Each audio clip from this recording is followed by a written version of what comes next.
नमस्कार शेतकरी बंधूंनो, मी प्रवीण पवार, सुखकर्ता कृषी विकास केंद्र कोळगाव। शेतकरी बंधूंनो, आज जो आपण विषय घेतलेला आहे, सध्याच्या परिस्थितीमध्ये वातावरणात जे मोठे बदल होऊन म्हणजे अति पाऊस आणि अति कडक उष्णता यामुळे जे हळद पिकावर होणारे जे परिणाम आहेत त्याविषयी आपण थोडक्यात उपाययोजना काय केली पाहिजे त्याविषयी थोडक्यात चर्चा करणार आहोत। शेतकरी बंधूंनो, आपण जो प्लॉट बघत आहे तो माझा स्वतःच्या शेतातील प्लॉट आहे। याची लागवड जी आपण केली आहे ते 27 मे 2025 ला लागवडीची केलेली आहे। शेतकरी बंधूंनो, आज 29 ऑगस्ट 2025 म्हणजे जवळपास शेतकरी बंधूंनो 90 दिवस या प्लॉटला पूर्ण झालेत। याच्या आपण संपूर्ण म्हणजे लागवडीपासून बेनी प्रक्रियेपासून बेसल डोस पासून प्रत्येक 15 दिवसाला आपण एक याची परिस्थिती दाखवत व्हिडिओ करत करत जे आपण आता याच्यावर नियोजन केले याची संपूर्ण माहिती आपण सर्व शेतकरी बंधूंना दिली। शेतकरी बंधूंनो, सध्याचा विषय जर महत्वाचा असा आहे की आपण आता जे सध्या संपूर्ण महाराष्ट्रामध्ये पावसाचा हाहाकार आहे त्यामुळे सगळ्यात मोठा जर प्रॉब्लेम काय येत असेल तर हळद पिकाला आता इथून येणारा जो रोग आहे तो म्हणजे सड, कंदसड आणि कंदमाशी आणि करपा या 3 आजाराचं आता साम्राज्य वाढणार। आता बऱ्याच शेतकऱ्याचे फोन येतात की आमच्या हळदीवर करप्याचे स्पॉट आलेले आहेत, काही शेतकरी म्हणतात आमच्या हळदीला सड लागलेली आहे आणि काही शेतकऱ्याला भविष्यामध्ये लागणार आहे। तर शेतकरी बंधूंनो, एक लक्षात घ्या, आपण हळद व्यवस्थापनामध्ये सगळ्यात महत्वाची जे गोष्ट जे महत्वाचे आराम करतो ते रोग येण्याच्या आधी प्रिव्हेंटिव्ह नियोजन करतो। संपूर्ण तुम्ही प्लॉट जर बघितला शेतकरी बंधूंनो, आता ही बघा पाण्याची खालची परिस्थिती बघा, म्हणजे आता या हळदीच्या प्लॉटची जमीन बघा कशी आहे शेतकरी बंधूंनो, आणि हे याच्यावर आलेलं शेवाळ बघा, हरिद्र हे बघा, हे बघा अतिशय एवढं हिरवगार शेवाळ याच्यामध्ये, म्हणजे याच्यामध्ये पाणी साचून आहे। इकडे बघा, मागे बघा पूर्ण याच्यामध्ये हा प्लॉट पाण्यामध्ये असून आता इतक्या पाण्यामध्ये प्लॉट असून सुद्धा शेतकरी बंधूंनो याची तुम्हाला सांगतो सध्या खालचे फुटवे वगैरे बघून घ्या, एक कुठल्या प्रकारचं पानं वगैरे तुम्हाला दिसत आहेत का हे बघून घ्या। आता हे बघा फुटवे शेतकरी बंधूंनो कसे आले ते, हे आतापर्यंत केलेल्या नियोजनाचे परिणाम आहे शेतकरी बंधूंनो। असे सुदृढ दर्जेदार फुटवे एवढ्या पाण्यामध्ये सुद्धा येण्यामागलं कारण म्हणजे आपण कुठल्या प्रकारचा रोग येण्याच्या अगोदर त्याच्यावर नियोजन करत असतो। हा बघा शेतकरी बंधूंनो, हे बघा फुटवे कसे सशक्त अशा पद्धतीनं वाढत आहे, म्हणजे आता हा स्टंप आणि हा फुटवा आपल्याला एक समान दिसण्यासाठी याच्यावर आपण मागे उपाययोजना केलेली आहे। शेतकरी बरेच शेतकरी काय करतात शेतकरी बंधूंनो, रोग आला म्हणजे करपा जास्त झाल्याच्या नंतर फवारणी करणे किंवा सड लागल्याच्या नंतर उपाययोजना करणे, पण आपण प्रिव्हेंटिव्ह मध्ये जास्त भर देतो। आता काही जागी तुम्हाला सांगतो शेतकरी बंधूंनो, करप्याचे बिजांड दिसत असतील बघा, हे बघा हा बघा करप्याचा स्पॉट आहे। आता याच्यावर आपला स्प्रे झाला, हा करप्याचा स्पॉट इथल्या इथंच थांबलेला आहे, पण याच्यावर जर तुम्ही नियंत्रण जर केलं नाही तर भविष्यामध्ये आपल्याला याच्यामधून खूप मोठा करपा येणं किंवा आपण जमिनीतून जर नियोजन नाही केलं तर त्याचं सडीचं नियोजन येते। आता आपण जांभळी अमावस्या होती यावेळेस सुद्धा आपण फवारणीचं नियोजन सांगलं होतं, नारळी अमावस्या आली होती त्यावेळेस सुद्धा आपण एक फवारणीचं नियोजन सांगितलं, म्हणजे रोग बळावण्याच्या आधी आपण त्यावर नियंत्रण ठेवलं। आणि आता जे कालची पोळ्याची अमावस्या होती म्हणजे या पोळ्याच्या अमावस्यावेळेस आपल्याला भरपूर पाऊस झाल्यामुळे एक आपण फवारणी आणि एक जमिनीतून ड्रेचिंग सांगितली होती, म्हणजे भविष्यामध्ये आपल्या प्लॉटला कुठला प्रॉब्लेम येऊ नये। पण काही शेतकऱ्यांना काही अडचण असतो, फवारणी जर जमली नसेल तर शेतकरी बंधूंनो लवकरात लवकर एक फवारणी करून घ्या। आणि त्याच्यामध्ये जर शेतकरी बंधूंनो जर विचार करायला गेला तर शेतकरी बंधूंनो बुरशीनाशक म्हणून तुम्ही होईल तेवढं ब्ल्यू कॉपरचा वापर करा। याचं प्रमाण जे आहे ते 20 लिटर पंपासाठी आपल्याला 50 ग्राम घ्यायचं आहे। आणि याच्यासोबत जे घटक दुसरा आहे ते शेतकरी बंधूंनो CSP नावाचा घटक आहे, हे अमिनो ऍसिड चिलिशंग असलेलं सिलिकॉन आहे SiO2 फॉर्म मध्ये। शेतकरी बंधूंनो याचं प्रमाण तुम्ही 20 लिटरच्या पंपासाठी 50 ग्राम घ्यायचंय। आणि आपल्या अशा पाण्यामध्ये जमिनीतून न्यूट्रिशनचा अपटेक थांबल्यामुळे आपल्या हळदीचं न्यूट्रिशनचा अपटेक थांबल्यामुळे बऱ्याच शेतकरी बांधवाच्या हळदी पिवळ्या झाल्यात, त्या हळदीचा कलर पिवळ्याचा हिरव्या होण्यासाठी म्हणजे लवकरात लवकर हळद हिरवी होण्यासाठी हे झडेप नावाचे एक कंटेनर शेतकरी बंधूंनो याचं 20 लिटर पंपासाठी 50 मिली प्रमाण घ्यायचं आहे। शेतकरी बंधूंनो याच्यात झिंक, फेरस आणि पोटॅशियम हे ऑक्साईड फॉर्म मध्ये आहेत, अतिशय कमी वेळामध्ये रिझल्ट याचे दिसतात। आता एवढ्या पाण्यामध्ये एवढ्या परिस्थिती सुद्धा हिरवा प्लॉट दिसणं म्हणजे आपण केलेलं वेळेत नियोजन। शेतकरी बंधूंनो, आता हा झाला फक्त तुमचा येणारा वरून करप्याचा विषय।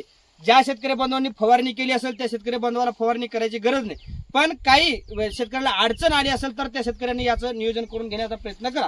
आता शेतकरी बंधूंनो सगळ्यात महत्त्वाचा प्रश्न म्हणजे आता पाऊस अति झाल्यामुळे बऱ्याच जमिनीमध्ये पाणी साचू नये, काही जमिनीतून पाणी निघून जात असेल, पण सड हा रोग आता येथून बळवणार। आता सडीसाठी जे पोषक हवामान आहे ते आता जमिनीमध्ये वातावरण तयार झाले आणि आता बऱ्याच शेतकऱ्याच्या हळदी अशा वाढल्यामुळे खाली जे आपला सूर्यप्रकाश आहे तो जात नाही, जमिनीतला ऑक्सिजन कमी झाल्यामुळे हानिकारक बुरशीचं साम्राज्य आता इथून जमिनीमध्ये वाढणार।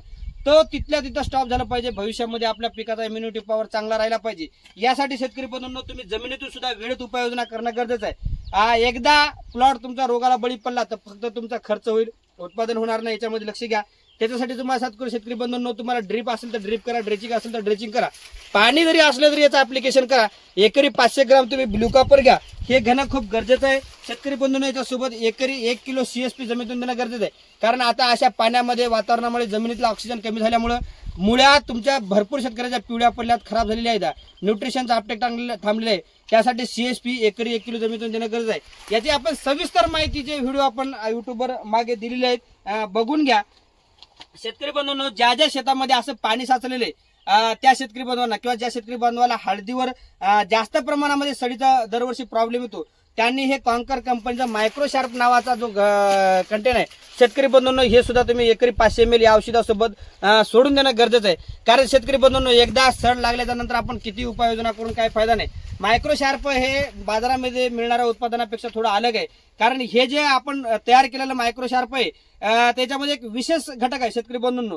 कारण आता एक लक्षात घ्या, आता हे हळद पीक आहे, हळद पिकाला अति पाणी सहन होत नाही, कारण यांच्या मुळामध्ये सिलिकॉनचं प्रमाण खूप कमी असते. ऊसाला किती पाणी जरी असलं तर ऊस खराब होत नाही, कारण त्याच्या मुळामध्ये सिलिकॉन असते, त्याची नेहमी मुळी ऍक्टिव्ह राहते. त्यामुळे आपण ऊसाला काय होत नाही, पण हळदीला प्रॉब्लेम येतात. आणि तसा प्रॉब्लेम येऊ नये म्हणून आपण हे सिलिकॉन जे आहे ते आपण याच्यातून जमिनीतून सांगलंय. पण शेतकरी बंधूंनो, हा मायक्रोशार्प एक थोडासा अलग घटक आहे. म्हणजे अतिशय ज्यात जास्त पाणी होते, अतिशय जास्त पाण्यात सुद्धा जे वनस्पती जिवंत राहतात आणि त्या वनस्पतीवर कुठल्याच प्रकारची बुरशी किंवा कीटक येत नाही, अशा वनस्पतीचा हा अर्क आहे. किंवा ज्या अतिशय दुष्काळी परिस्थितीत म्हणजे अतिशय कमी पाण्यामध्ये सुद्धा जे वनस्पती जीवन जगतात आणि त्यावर कुठल्या प्रकारची बुरशी आणि कीटक येत नाहीत, अशा वनस्पती एकत्र करून त्याचा अर्क काढून हा मायक्रोशार्प नावाचा औषध तयार झालंय. शेतकरी बंधूंनो, याचा जर तुम्ही वापर केला तर अशा अतिशय बिकट वातावरणामध्ये म्हणजे इतक्या पावसात सुद्धा आपल्या पिकावर कुठल्या प्रकारची बुरशी न येऊ देण्याची किंवा कमी पाण्याच्या जागी सुद्धा पिकाला आपला काही प्रॉब्लेम न येऊ देण्यासाठी मायक्रोशार्प अतिशय उपयुक्त घटक आहे. याचं प्रमाण एकरी 500 ml घ्या. शेतकरी बंधूंनो, वेळ खर्च करून म्हणजे उदाहरणार्थ रोग येऊन उत्पादनात घट करून खर्च करण्यापेक्षा उत्पादनात घटही होणार नाही, खर्चही जास्त होणार नाही आणि आपलं उत्पादनही चांगलं होईल, यासाठी आपण हे घटक वापरणं गरजेचं आहे.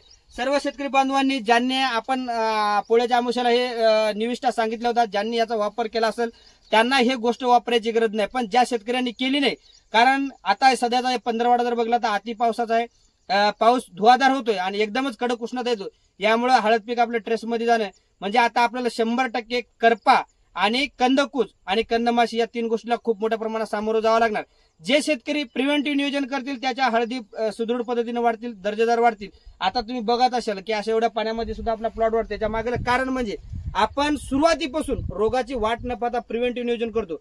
बरेच शेतकरी लहानपणी हळदीकडे लक्ष देत नाहीत. आता बऱ्याच शेतकऱ्याच्या खालून हळदीचे पानं पिवळे पडलेत, बुडाचे पानं हे बघू शकता शेतकरी म्हणजे कसे तजेलदार सुद्धा, खालचे पानं सुद्धा तुम्ही बघू शकता, फुटवे पानं कशी दर्जेदार. बऱ्याच शेतकऱ्याचे पानं पिवळे पडलेत, करपून गेलेत. याच्या मागे कारण म्हणजे लहानपणी शेतकऱ्यांना लक्ष दिलं नाही. आता शेतकरी बंधूंनो, हे पान एक जर तुमचं गेलं तर शेतकरी बंधूंनो याच्यातून आपलं 50 ते 60 ग्राम हळद एका पानाची कमी होणार.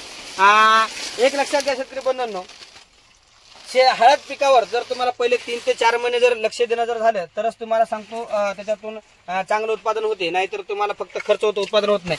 हे बघा शेतकरी बंधूंनो, एवढ्या पाण्यात सुद्धा कसे सुदृढ अशा पद्धतीनं फुटवे रसरशीत ठसठशीत येऊन वाढतात. त्याच्या मागलं कारण म्हणजे आपण केलेलं वेळेचं नियोजन.